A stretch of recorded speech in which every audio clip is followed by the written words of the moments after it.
All right, ladies and gentlemen, it is 4:03. Will not take up too much of your time. So without further ado, we will begin. Allow me to just share a little bit of my screen first.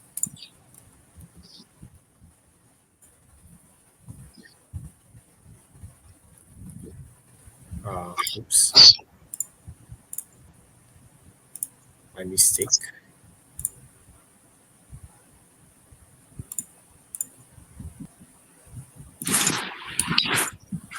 Right, once again, thank you so much, ladies and gentlemen, for joining us on time. So this webinar is really all about learning e-commerce insights from two of our very own local entrepreneurs with us today, Filzah and Huda. Really excited because they have been in the e-commerce space for quite some time now, and I believe that they have a great number of things to share with you. Right, so the agenda for today is really simple. Right now, I'm just doing a quick introduction. Filzah will be coming up really shortly after my introduction. She'll be sharing with you her journey, followed by Huda sharing with you her journey, and then we will have a live Q&A with our two panelists, and this is the time for you to ask any questions that you might have.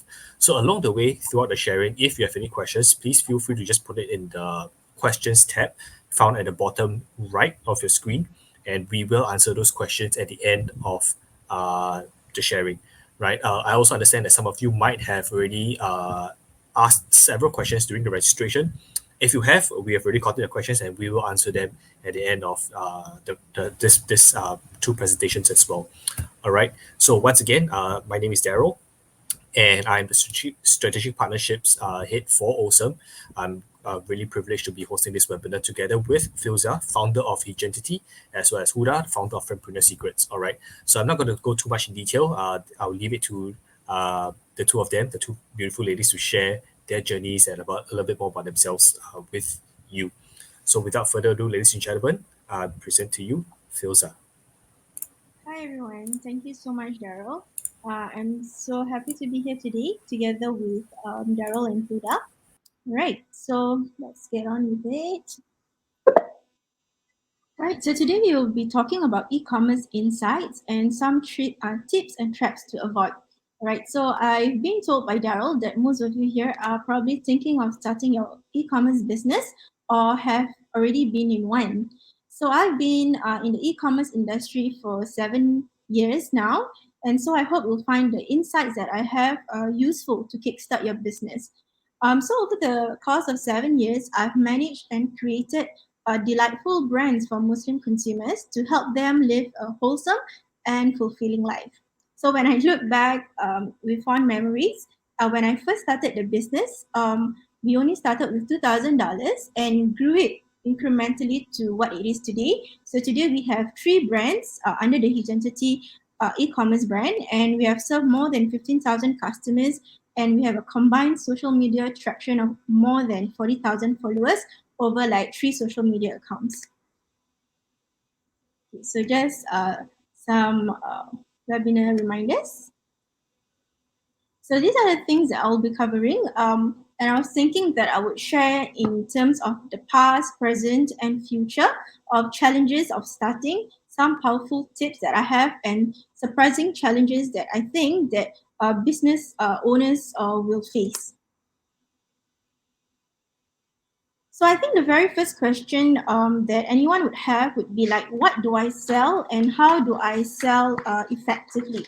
Basically, like finding a profitable niche that would suit your expertise and interest.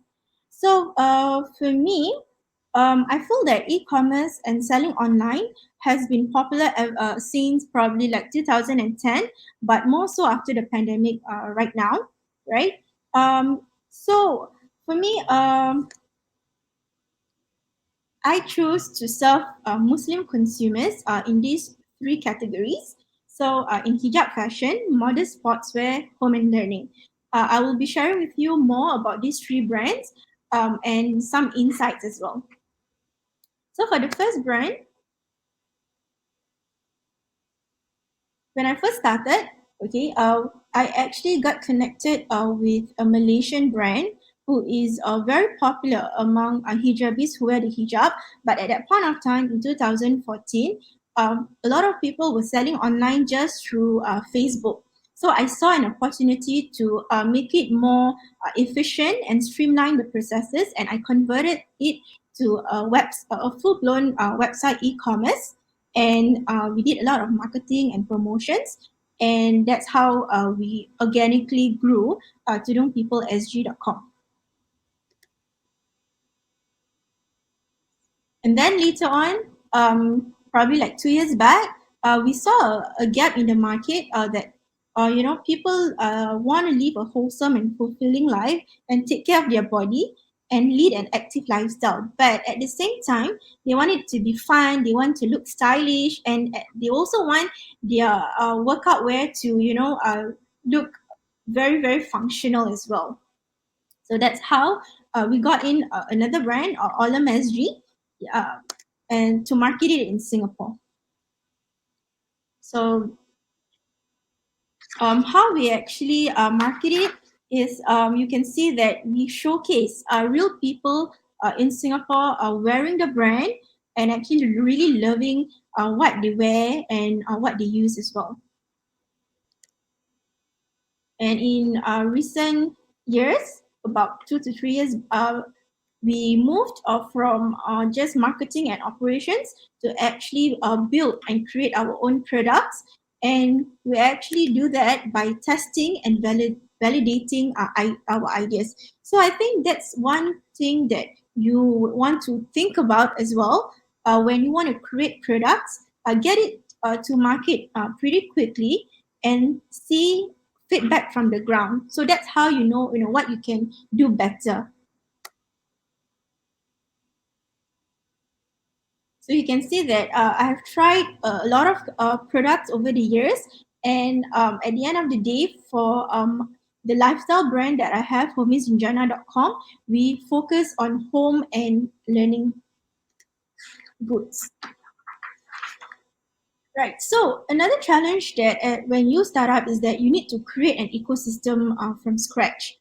And when you have an online presence through social media, that's good. But at the same time, we must also build a very personal touch to the business. So that's where I also have like offline events. And if you can see over here, this offline event was very, very interesting because that's where we saw a lot of people knowing our brand, and our sales actually like tripled the next month.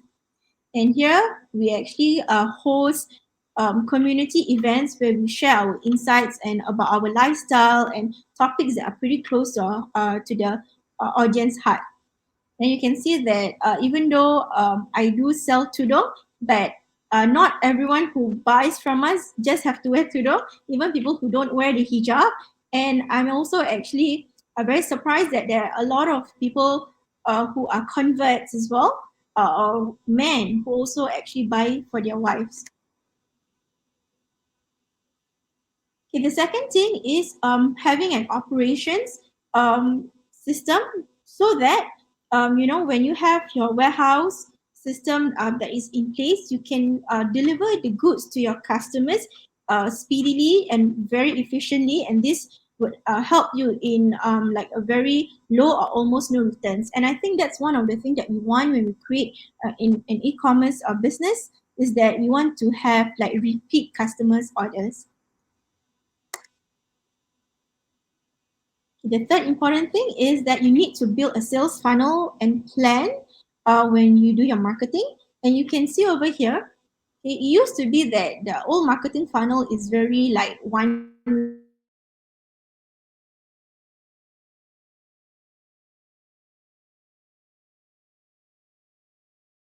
duration or very, very deeply.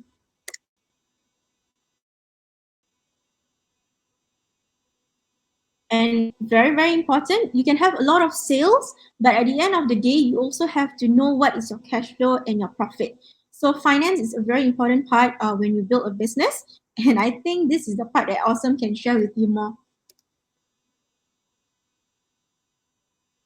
And lastly, on product development, we will have to ideate a lot and have to have a production system and constant sticking to the timeline.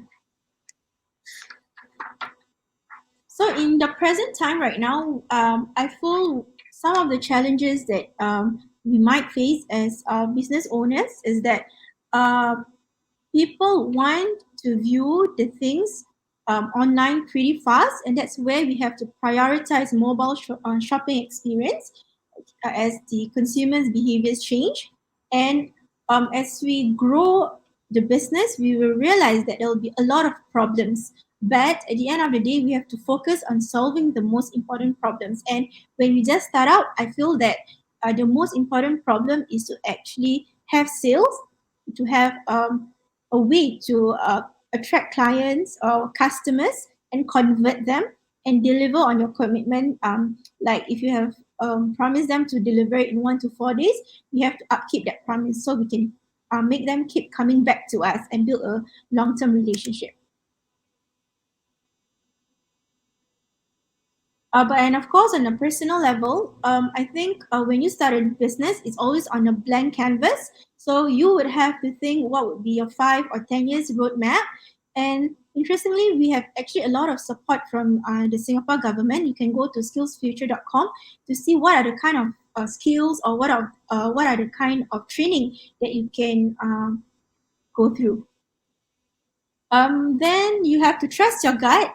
Okay, but at the same time, you also have to make decisions based on data and not just your gut alone. So, for example, like you have to calculate your profits so that you can have little or no debt. You have a good margins. You know, you have people who always keeps coming back to buy from you, and you can have a lot of ways to leverage on the same market and have a lot of cash reserves so that you can build more things along the way. And this is what I feel would be the future surprising challenges that business owners will face. Firstly, I feel like e-commerce is really a very fast-paced business industry, and keeping up with the speed of change is very very important. Okay, like for example, right now we do have to engage with customers to make it more personal, since that because of the pandemic, right? So we can't have a lot of offline events, so we have to turn those offline events in to online. So that's where we gotta have like live events, or like selling our products live on IG live. And we also have to know and strategize how to provide a truly blended shopping experience, such that we are prepared if, let's say, there's a lot more uncertainties that we will face along the way. So I thought one example I could give is that I thought it was interesting when I was looking to buy specs.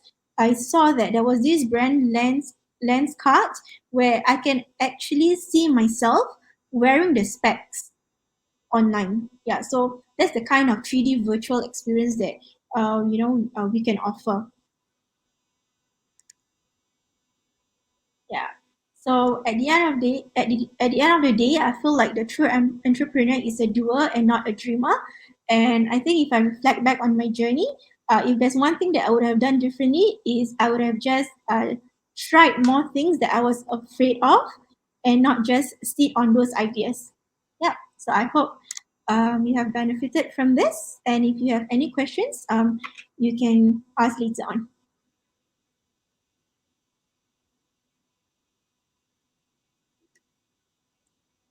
Hey, thanks, Filzah. Thanks for sharing that. You did share very, very good stuff, and I am sure there'll be many questions. So, guys, if you have questions to for Filzah as to what she shared, right, please feel free to just key in those questions in uh, the questions tab that can be found at the bottom right hand corner of your screen, and she'll be more than happy to answer any questions, right? So thanks for sharing, Filzah. Okay, next up, ladies and gentlemen, we Yeah. have with us our next speaker for today is Huda, founder of oh, oh, oh my goodness, founder of Fempreneur. Right. So sorry, it just I yeah had a block. Right. So without further ado, ladies and gentlemen, I present to you Huda.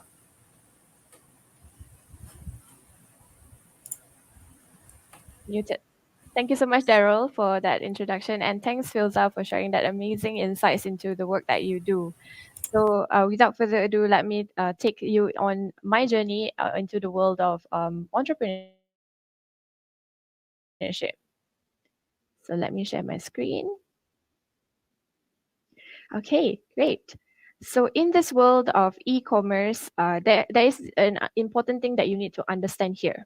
When we talk about e-commerce, we're not just merely talking about e-commerce as selling products. You can also sell digital products, and you can also sell service information online. So let me walk you through my journey and hope that by the end of this session, you will be able to gain some insights as well as some inspiration to take you forward.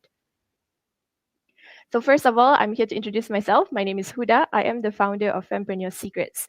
It is an online community that empowers women to start and build profitable and purposeful business online. Besides that, I have been running businesses since 2010, and I also run a video and live streaming production house here in Singapore. In that company, I have served Fortune 500 companies such as Hitachi Asia, Prudential, UOB Bank, and Tata Consultancy Services.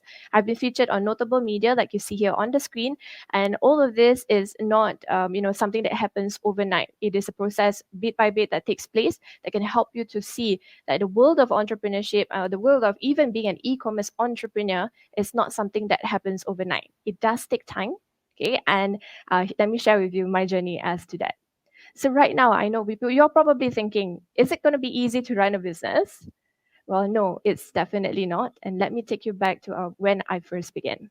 So someone familiar is within these images over here because Filzah and I actually go way back. And she was in the initial stages of when I started my business as well. She was involved in that journey together with me. So in this sharing, I'll be breaking it down into 3 parts: phase 1, discovery; phase 2, development; and finally, the depth of your business.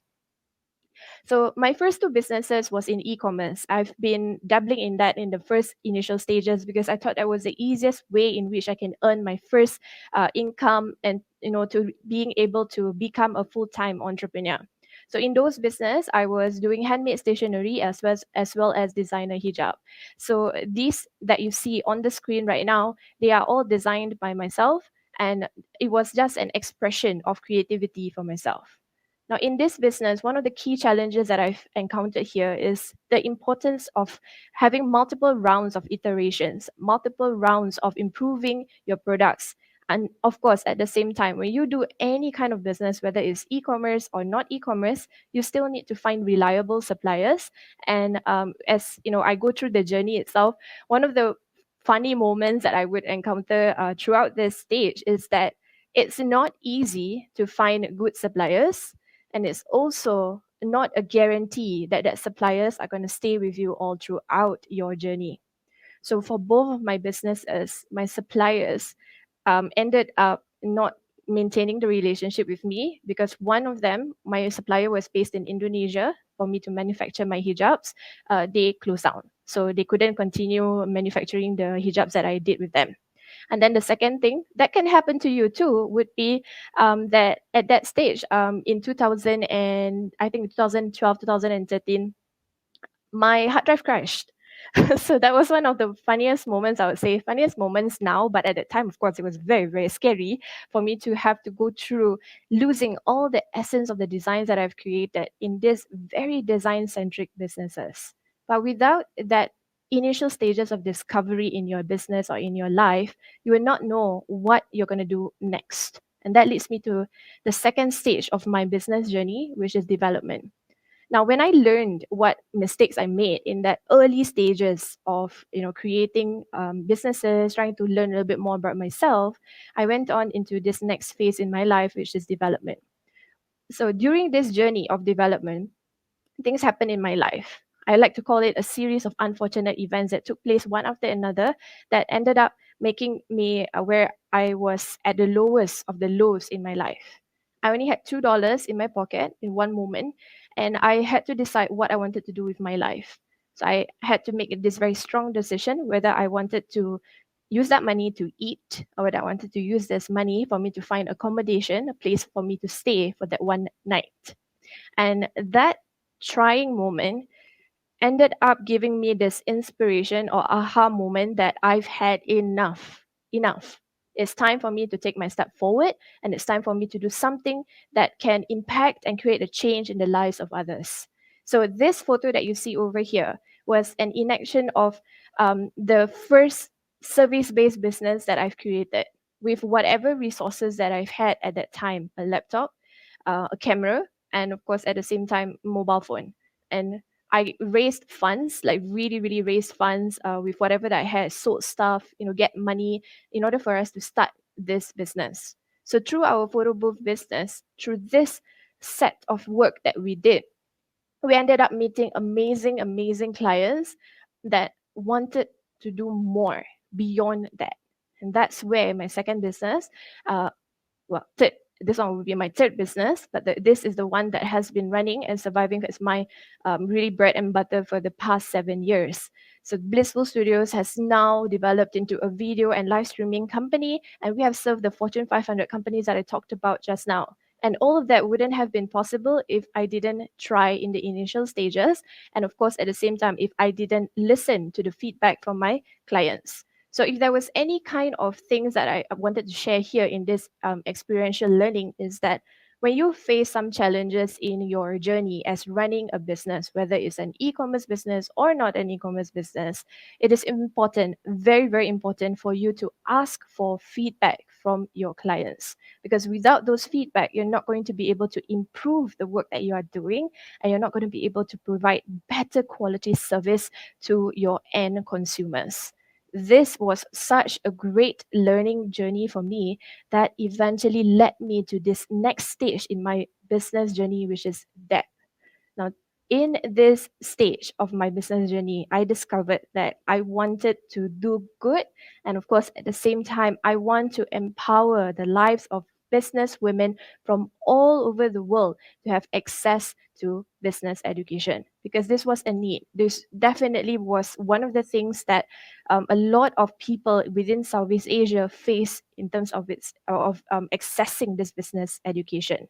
Because people think that in order for you to be an entrepreneur or in order for you to start a business, you need a MBA.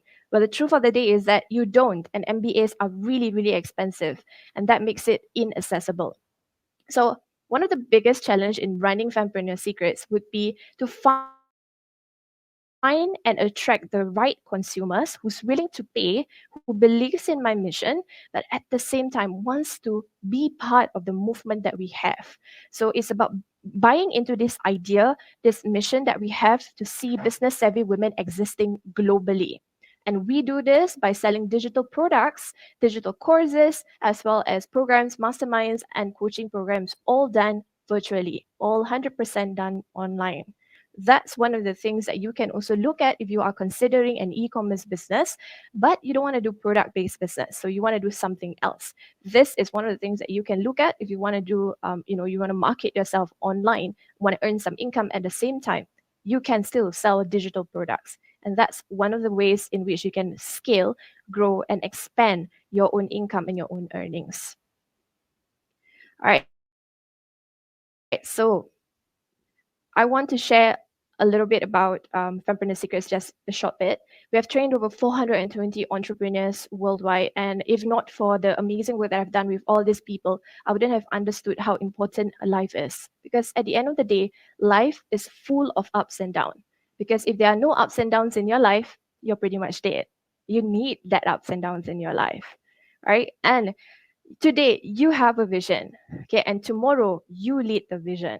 Above anything else, that is the most important thing for you to take away from this conversation that we're having right here today. Because you want to be an entrepreneur, you want to be a leader in the space that you are in. So don't for once doubt the vision that you have. That vision is the one you're going to carry throughout all the way to the rest of your life, finding that business, finding that soul driven purpose that helps you to lead your business in the next direction, and at the same time creating impact and creating change in the lives of others. All right, so I want to wrap off this conversation with 5 simple steps that you can take for you to get started in a business, whether it's e-commerce or whether you want to sell digital products like I do. So we always take a look at these 5 W's. We start with the why, the who, the what, the where, and the when. Right? So let's take a look at the why. It starts with the purpose. You gotta ask yourself you gotta ask yourself, why are you in this in the first place? If you're here to find an alternative source of income, then how deep are you going to go? What is the amount of effort that you're going to put into your business? And then when we take a look at the who, we need to know who our ideal clients are, because without them, they are not going to buy. No one's going to buy. So we can never once actually think that our product is brilliant, because brilliance of the product does not constitute to sales. So you've got to make sure that you know who your ideal customers are, and you've tested, like what Filzah said earlier, you've tested and validated that your product is something that people really want and need. And that's what you would do at this stage in the who segment. And then we move on to the what. So what is your signature offer? What makes you stand out? You have to test this signature offer, this special thing that you are selling that's so unique that no one else in the market is doing, or no one else in the market is doing the way that you can do it.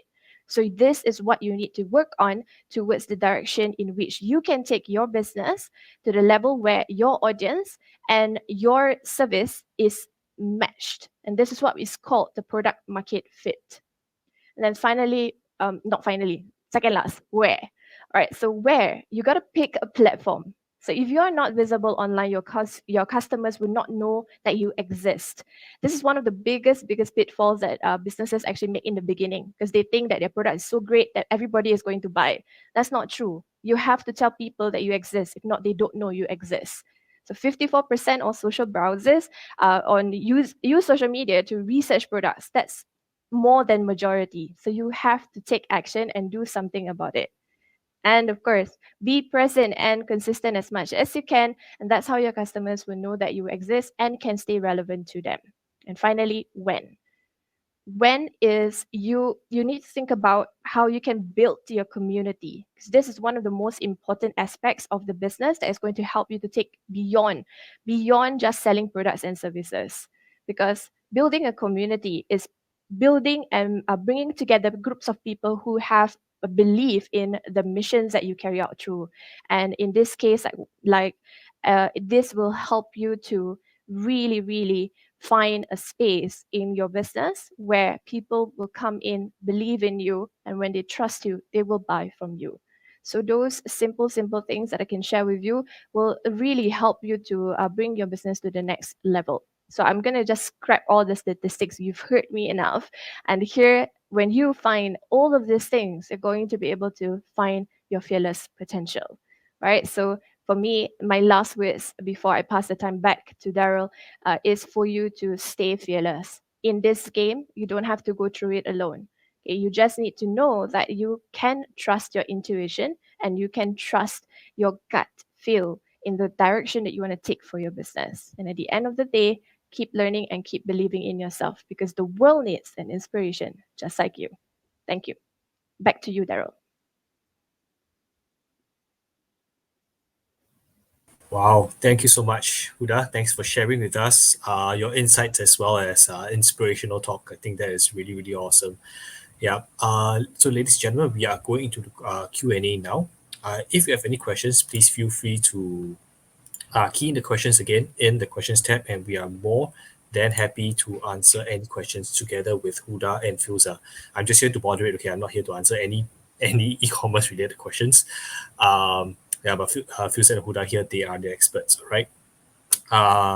So without further ado, okay, if you have questions again, please feel free to key in. If not, we'll answer some questions that we have already gotten beforehand that you guys have already sent it to us during the registration, right?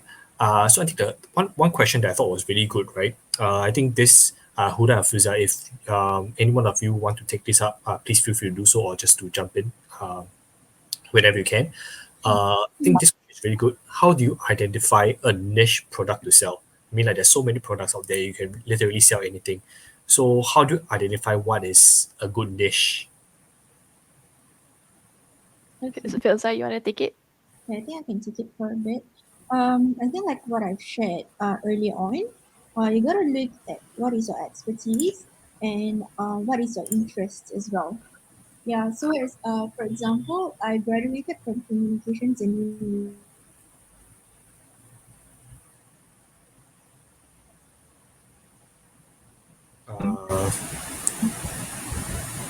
Sorry, Filzah, are you there?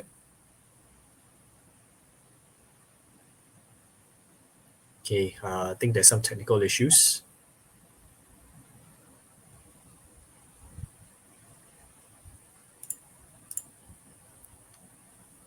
Okay, I can carry on from what Filzah was about to share. So, Filzah's back. Carry on, Filzah.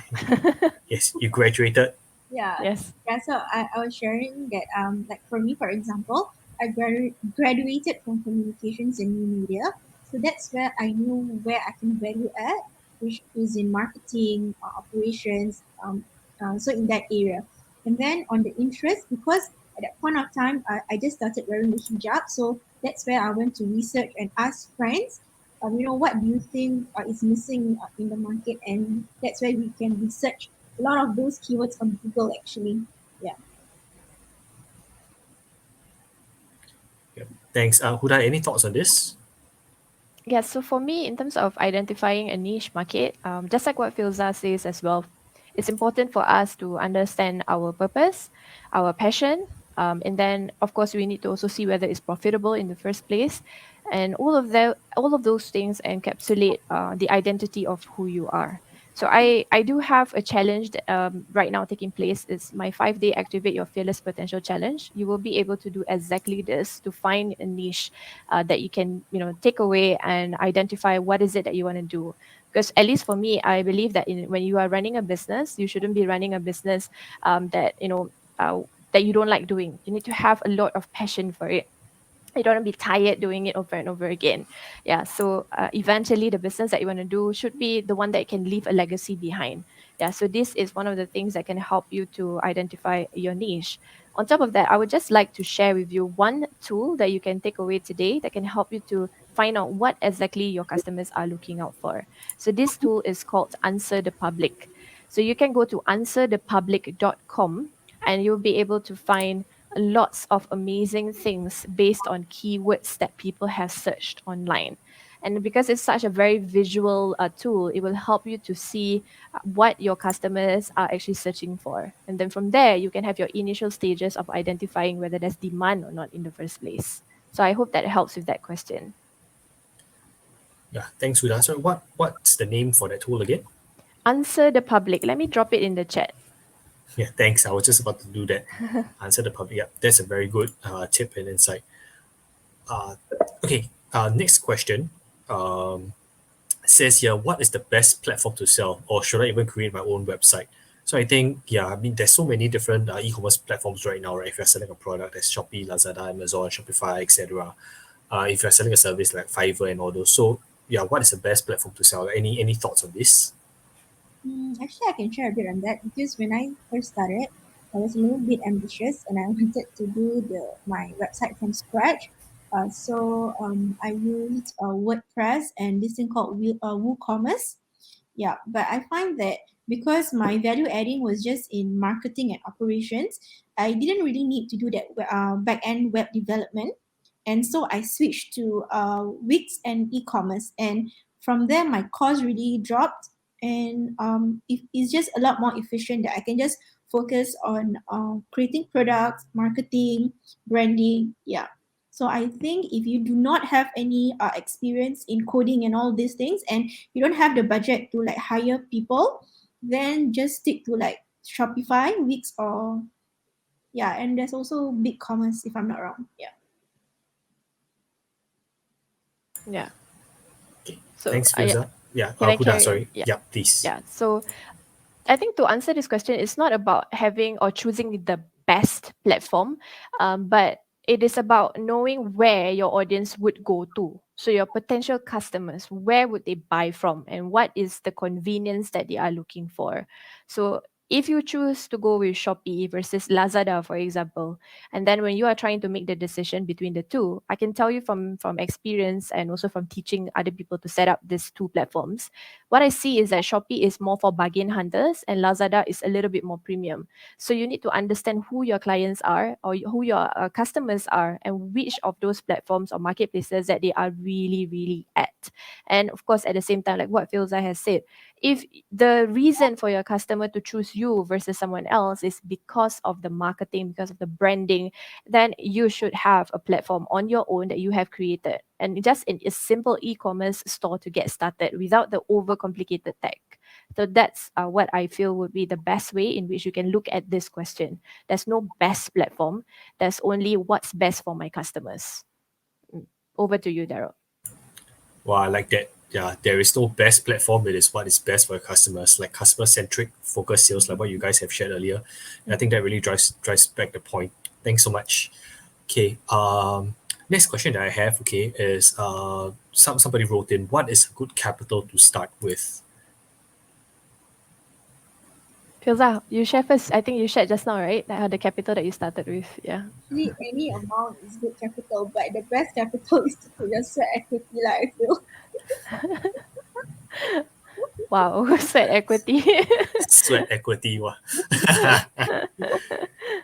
And that's interesting. Yeah, I also agree, because there's no amount of satisfaction that you can get unless you actually put in the hours or the amount of effort into the business itself. Yeah. But if you're talking about the dollars and cents, what's a good capital to start? In today's day and age, I think you can just get started with as good as $200 to get started. It's very simple to start a business. Yeah, these days. Last time was very hard, but yeah, now it's really really simple. Just $200, you can get started with business. And like what Filzah said, there's grants available. So if you want to learn more about that, there's one particular grant that can help you sort of get started. You can talk to Osome about it. They have the Start Digital grant that is one of the things that I recommend a lot of my clients to take. So yes, it's one of the things that helps. Yeah. Okay, back to you. Thanks. Thanks for that free marketing as well. I'll take it. Yes, Start Digital Grant is really awesome. Okay, if you don't have a company and you want to start a business, you can go check it out. Check out Osome/OCBC, the Start Digital Grant, and the details are there as well. Yeah. So this is not about the grant, so I'm not going to talk too much about it. Okay. So next part. So I think one of the biggest challenge, I mean, both of you have shared earlier as well, that the biggest challenge when you first started out was to get the sales initially, right? So I mean, both of you have also shared some tips on how to get how to get started. Um, so this question comes that is still pretty much along the same lines.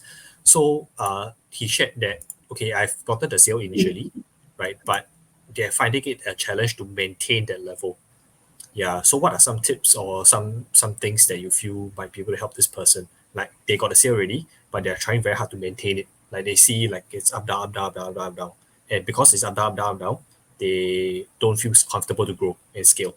So yeah. What are your thoughts on this? I think one of the there are two ways to look into it. One is to serve the current customer base, right, and look at how you can um, offer them loyalty points, or like new ways of value adding to them. Okay, and then second is to probably look at your product offering, okay, and see which is the best selling products and which are the products that you can sell it at like the lower cost, so that the barrier to entry is lower, so that people can start buying first and then try. If they like it, they will come back for more. Yeah. Yeah, so it's a bit, so what you're saying, if I'm hearing you correctly, it's a little bit more of data analytics, trying to identify what really sells best Yeah. and what is the reason why they're selling best and tackle and focus on that. Yeah. Look at data basically. Right. Huda, any comments? Yeah, so my tip is a little bit different, because it is more catered towards the financial goals that you may have. So as an entrepreneur, you have financial goals in your business. So let's say the month-to-month earnings that you would like to achieve would be $10,000 per month. So you have to ask yourself, what can I do in order for me to get that $10,000? So if you have a product that sells for $10 and you are selling it to you have one product that sells for $10, how many customers do you need to get that 10,000? Okay, so if you have that number in mind already, right? So that's a lot, right? 1,000 people that you have to serve in order for you to get $10,000. If that on a month-to-month basis, getting new customers is tough, increase the price. Say you can increase your average order value or the basket size in which your customers buy from $10 to $100. So now instead of you having to serve 1,000 people, you'll be serving 100 people instead. So the numbers actually go down when you increase the prices. So what you want to do in order for you to maintain that consistency in the income is for you to ask yourself, which bundles of goods can I sell faster? Like like what Filzah said, the best sellers. Like, can you sell it as a bundle? If you can sell it as a bundle, you can bring the average order value up. And of course, at the same time, use data analytics also to take a look at the average order that your customers have spent throughout a period of, let's say, 3 months. And then you can see what is the affordability of your customers. From there, you can make a decision whether or not you should increase your price. And if you should, what kind of things that you can do, and include in some mechanisms, some marketing strategies or tactics in order for you to get that income that you desire. So always have this consistently on a month-to-month basis. You will get that $10,000 that you are looking for. Yeah. Oh, that's good. Setting goals and finding out how you're going to get there. I think that is a different take. Personally, I have never thought about this. So yeah, I thought that's very interesting. Yeah, thanks for sharing that. Thank you. Okay. Okay, the next question. Okay, it's a little bit of a personal question of mine. Okay, this is something that I'm just really interested in and just keen and curious about. So I believe some people here may also have the same, share the same sentiment. So my question is, e-commerce is really one of the bigger, more popular, like quote unquote, sorry, side hustles out there. Like ever since COVID, the first thing you hear is about side hustle. You hear about e-commerce or setting up business, set up shop, drop shipping, etc. These are some of the names that, some of the words that came up pretty common, especially during the first few months of COVID, right? So my question is, given that there's such a big buzz about e-commerce and all that, there, I think there's still some level of of work that they put in, and it's not as easy as it seems to be. Like you hear influencers saying that, oh, I can easily earn $100,000 a month, um, and a lot of people are lured into it. So my question is actually, what are some things that are actually myths that is popular out there, but it's not entirely very true? I don't know if my question is makes sense. What do people say out there that may not be entirely true? Like that's what you meant. Yeah, correct. Okay. Or what do people say out there about e-commerce or about starting a own business that may not be entirely true? Okay. Mm. Huda, you want to answer first, or you want me to start the ball rolling? I think I can get started first. I think one of the myths I would say that lies or what the entrepreneurs have told other entrepreneurs is that starting a business you can have a freedom of lifestyle, freedom of time.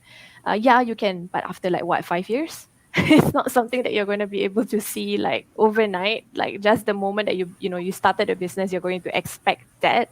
No, it's not going to take place. It will be lots of sleepless nights, lots of working, lots of trying to build relationships, finding the right customers, firefighting with any like complaints. Yeah, there's a lot of things that goes into running a business that people don't see. They only see the end result, but they didn't see the behind the scenes. What were the steps that was needed to get to that direction? Yeah, so I think if anything out there, the biggest myth is this one. So if you are thinking of starting your first business, or whether it's in e-commerce or not in e-commerce, just set your expectations right. You're not going to get this overnight. It is after a consistent effort through number of years, then you can feel it.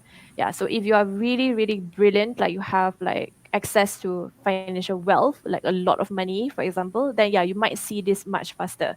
But most of us, we don't have that. We don't have like a rich family or a rich grandparent or whatever, supporting and financing our dreams. We don't have that. So therefore we need to adjust our expectations when we are starting the business. I hope that answers. And Filzah, your thoughts?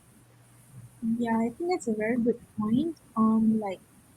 Probably like you in the initial 5 years, you would have to work harder than the next. But I think overall, when you are an entrepreneur, right?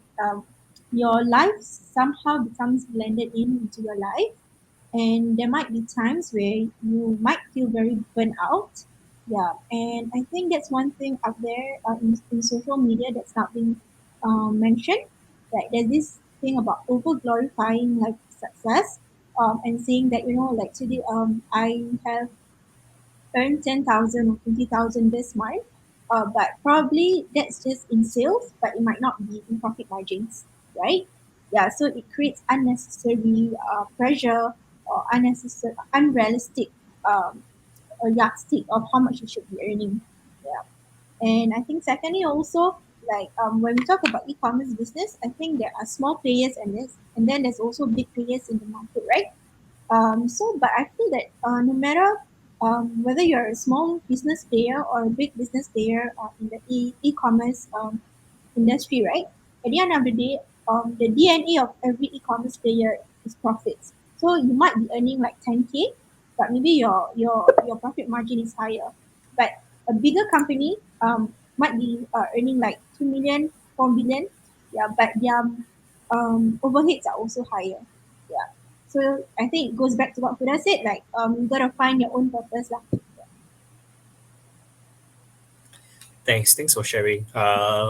Yeah, it's I mean, for me personally, right, why it's so tempting to see all these like influencers or entrepreneurs out there saying, start your best life now, earn 100K a month, etc. Yeah, but I think I really like what Huda said. They really don't You don't really necessarily see what really goes on behind the scenes. What did they even do to get there? And I really like what Filzah was sharing about burnout, which I think leads me to my next question.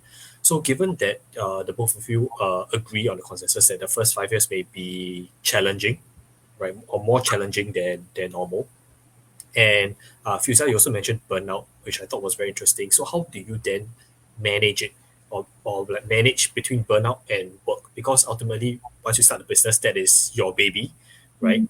And you want to have a constant stream of profits coming in. Yeah. But yet at the same time, if you're burnt out by it, Mhm. you can't just drop everything and just say, okay, I'm gonna rest, right? Your business still has to continue, and Yeah. especially since maybe after like 3 years, you probably have a small team that you still have to feed.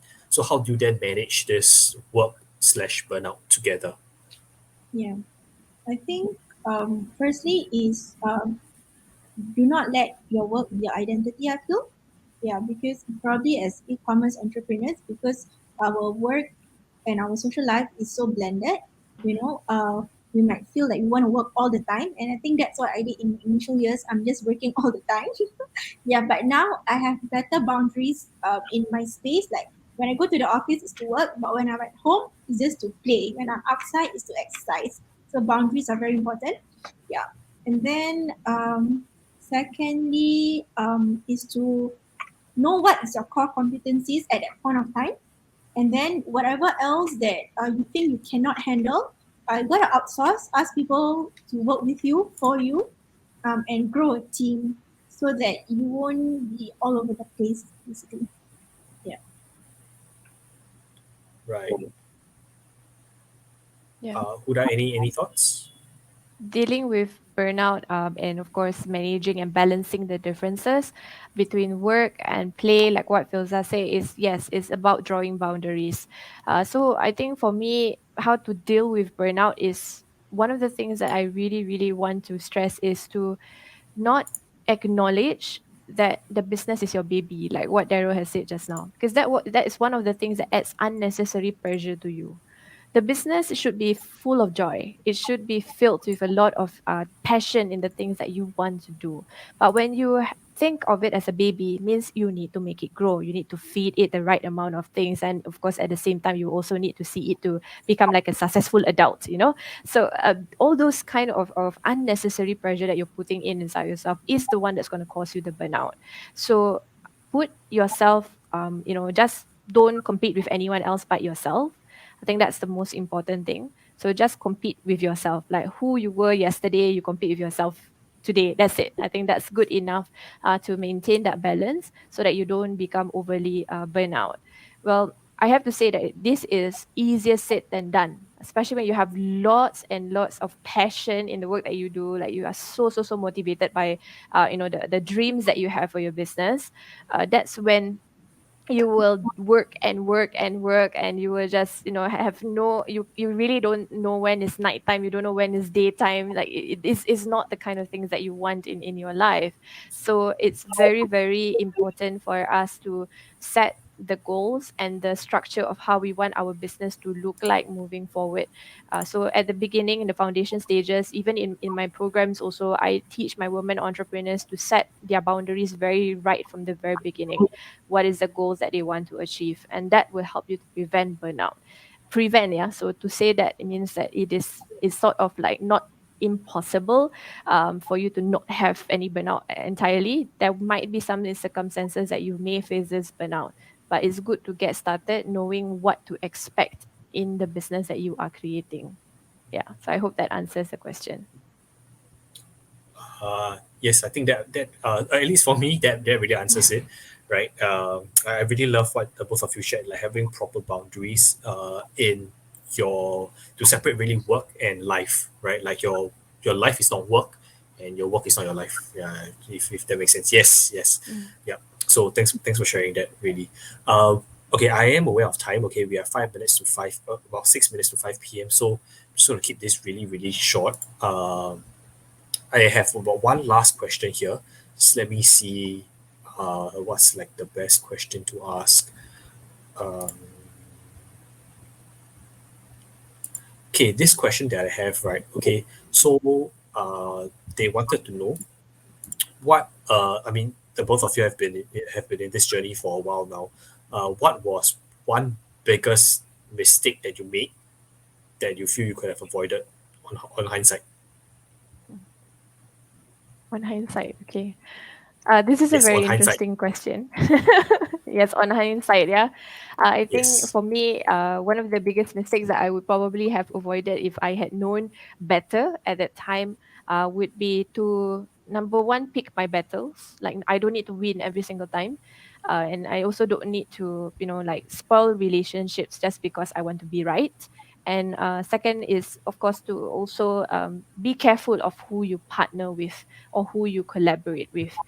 If I had not, done or learned about that earlier, I wouldn't be able to know this important message to share with you.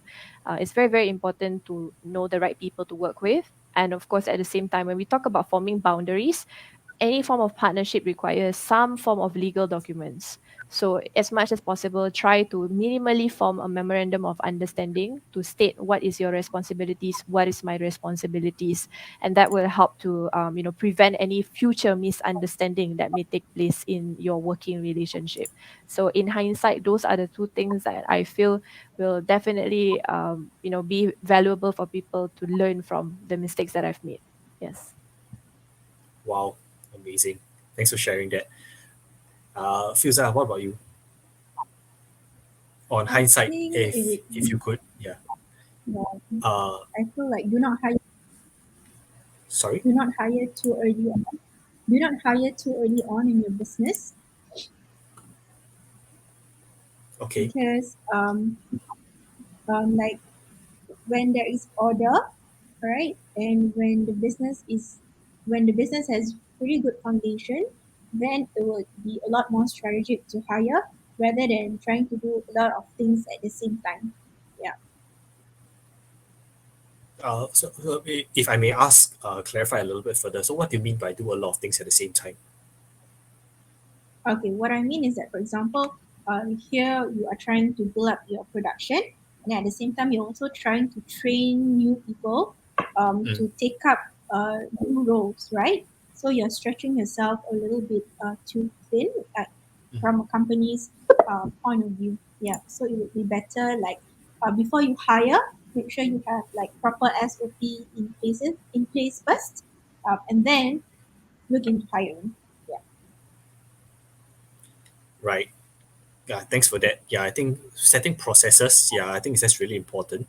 Uh, which okay leads me to a next question that I have. Okay, I see 3 minutes. So I'm just trying to squeeze it in. Right. Okay. So okay, if there is like a process in place that you guys can put in, like after starting our business, getting the sale, what would be a process like in the pipeline to grow the business? Like, would you improve on the operations first, or would you improve on warehouse first, or would you improve on fulfillment first, for example? Like, is there like a step-by-step kind of thing that you would recommend? Or it's just like whatever you need to handle, you handle that and you strengthen that, and then you move on. Okay. I think I can answer that. I feel like in any business, there is a foundational need to look at your sales first, and then after sales, look at your profit, and after profit, you look at your order, and after you have order, you can look at the kind of impact and the kind of legacy you want to leave behind. So, yeah, at least for me, I try to follow that framework. Yes. Right. That's nice, Filzah. I really like that framework that you have. It is really unique. I think for me, when you ask about processes, like which is the order of priority, for me, it's always internal first and then external. So build the foundation internally, meaning to say that if you already have people on your team, look at how you can develop them further so that they can do even better work out there. And if you have partners, work on strengthening the partners and the collaboration or the relationships that you have, because without those are like what Filzah said, the foundation. So without those foundation, you're not going to be able to go outside or external to the portions that can help you in your to achieve more in your business and scale to the level that you desire. Yeah, so that's at least for me in terms of the processes. I'll go internal first and then external. Wow, amazing. Yeah, thanks for sharing the internal then external. And yeah, I think that okay, okay. Sorry, it just spoke to me, okay, but I can't share why, but it just spoke to me. So thank you so much for sharing that. Okay. I don't have a business, but it's just like a personal thing. Right. Okay. Time's up, ladies and gentlemen. It is 5 p.m. already. So I want to just end this webinar. I don't want to take up too much of time. But if you just allow me, okay, I'm so sorry, another 2 more minutes. I just need to share with you something real quick. Okay. Let me share my screen.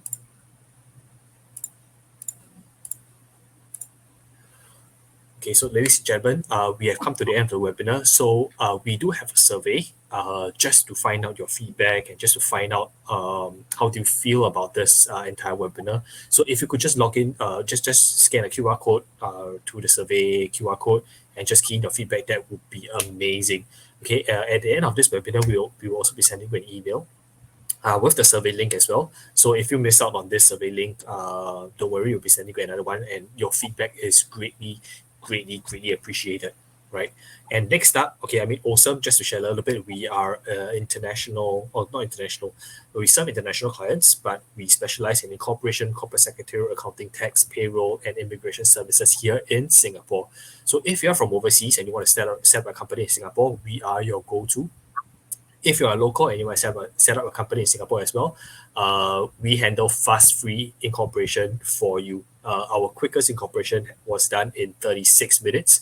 So in about just half an hour of your time, and your business is set up and ready to go, right? So we pride ourselves in our speed. We pride ourselves in professionalism, and we are more than happy to answer any accounting, tax, or incorporation related questions you might have.